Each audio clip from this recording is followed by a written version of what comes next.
Hello అండి. నేను మహాలక్ష్మిని. రాగి సంగటిలో మనం ఎక్కువగా చికెన్ గానీ, మటన్ గానీ యేసుకొని తింటాం కదా!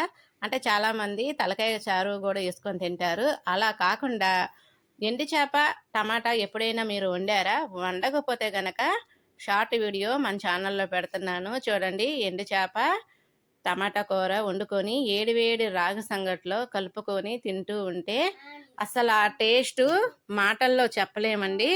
చాలా బావుంటుంది. మటన్, చికెన్ గూడా మర్చిపోతాము. అంత బావుంటుందండి టేస్ట్ వచ్చేసి. ఒకసారి ఈ రెసిపీని మీరు గనక ఇష్టపడితే ఒకసారి వండండి. వండిన తర్వాత మీరే అంటారు, నిజమే అంటారు. అసలు ఎంత బావుంటదంటే మాటల్లో చెప్పలేం. తినే కొద్దీ తినాలనిపిస్తూ ఉంటుంది. చాలా బావుంటుందండి. వీడియో నచ్చితే లైక్ చేయండి.